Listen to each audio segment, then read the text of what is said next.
Hello and welcome to Projects in Java. Today we're going to start on our JSoup project.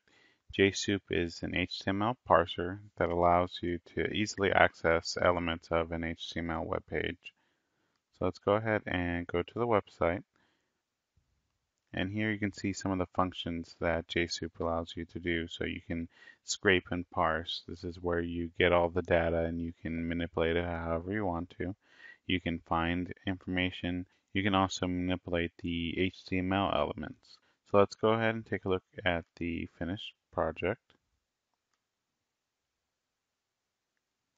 And so here what we're doing is we're creating a word count. So this will take the text and count each occurrence and put that into a grid. We also are able to get out the images, and this will work for any type of element that you're looking to get. We also did this for links, and here these links are clickable. So if you want to just go ahead and click this pulls up Google Images. And here we're able to get the images from the website.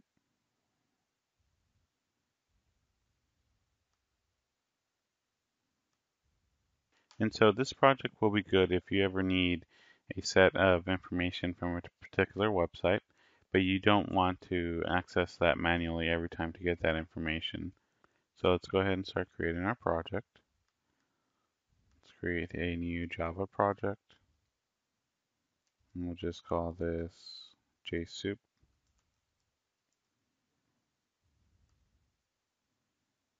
Then we're going to need the jar file that we can get from jsoup.org. We'll click download, and we'll download the jar file. And we can just drag and drop this into Eclipse. We'll copy it. And then we need to add that jar file to the build path. So right click it, go to build path, and add to build path. Now let's go ahead and create the first class. We'll call this website parser. The first class from JSoup that we're going to be using is called document. And when you hover, make sure to import org.jsoup. Then we're also going to use a scroll pane. So if our links or if our images are too long, and so if we put it into a scroll pane, we won't have a problem being able to view all of the elements of it. And let's create a default constructor, so website parser.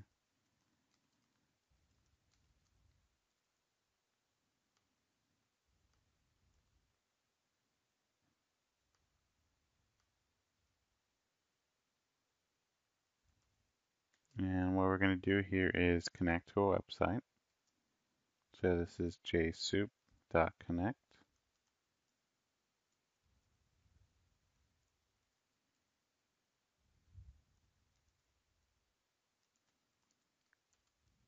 And we're going to connect to google.com.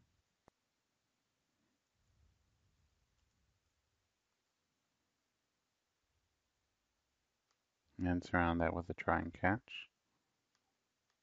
And we're going to create a method here called getLinks. So public void getLinks.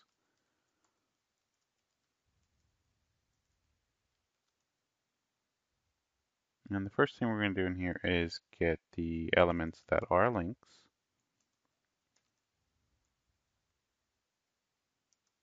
And the examples that I'm going to give are going to use different ways of getting elements.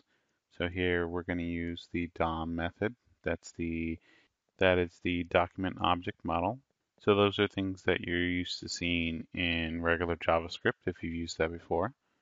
So we'll use get elements by tag.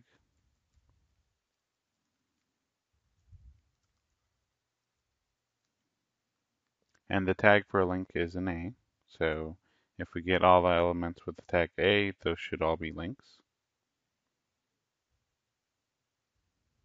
We'll import elements. And we're going to have a link panel. This is going to store the links before we put them into the scroll pane.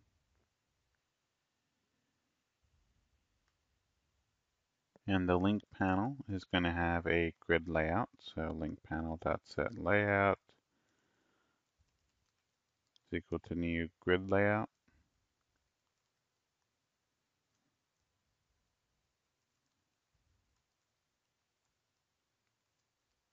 And it's going to be size of links.size and 1.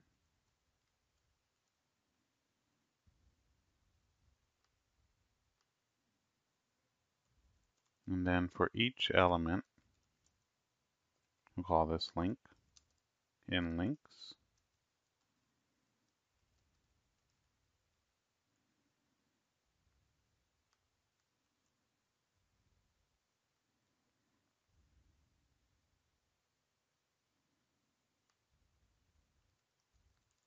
So here we're going to get the href attribute.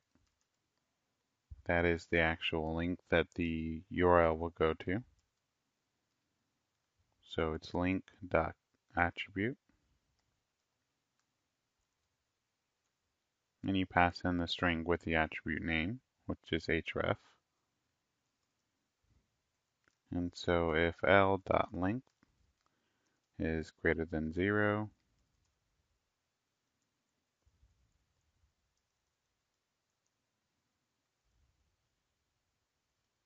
and here we're going to check if the length is less than 4.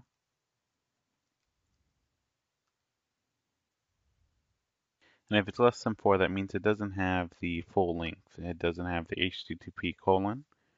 So we're going to assign L, and we're going to get the base URI of the document.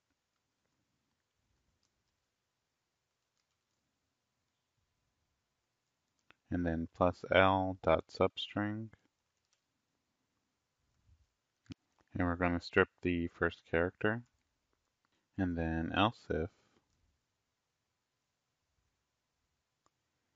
not equal L substring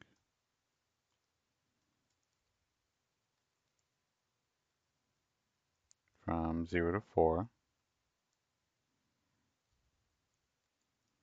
dot equals HTTP.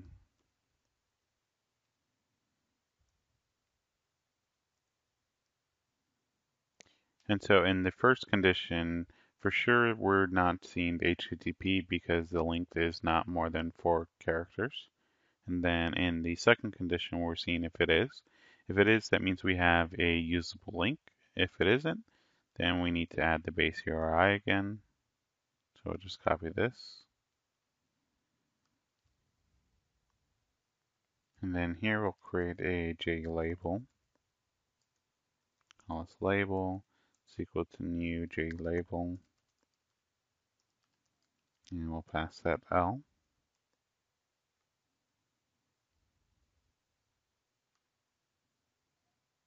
And we'll add the label to the link panel. So link panel.add label. And then spane is equal to new JScrollPane. And we'll pass that to link panel. Then we also need to set a preferred size for the scroll pane.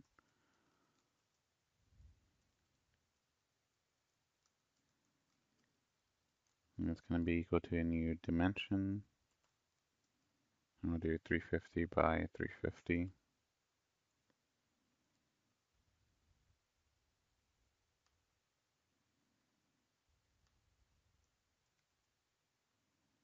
And now we need to add spane so that we're able to view it. And we're actually going to add that as a tab pane. So here we're going to extend JTabPane.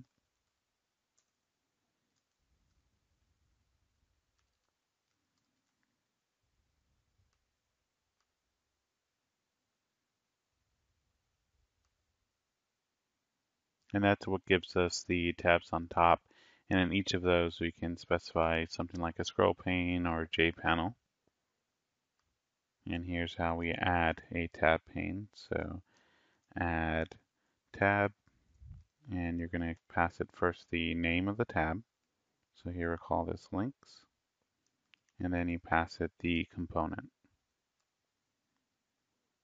Now let's go and create a main method. So public static void main string array args. And here we're going to have a JFrame. We'll call this frame. It's equal to new JFrame. And the title for that is going to be website parser.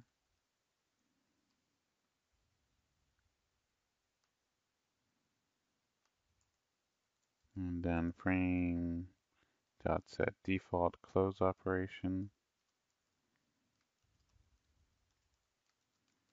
It's equal to JFrame dot exit on close.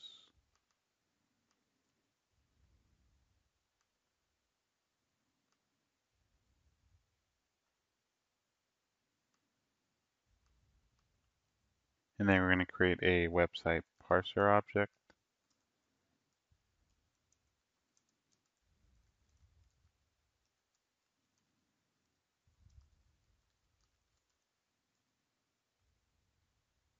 And we need to add that to the frame. So frame.add WP.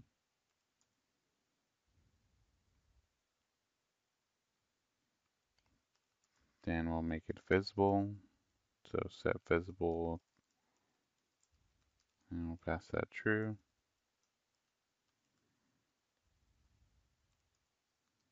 And then we'll set the size. We'll make this 400 by 400. And so before we run this, need to move this section out of the for each loop. Otherwise it's going to execute that many times. And here, before we add the tab, we need to process the links. So we'll call getLinks. Now let's go ahead and test this. And we have our links. And right now they're not clickable. We'll be able to add that in one of our next videos.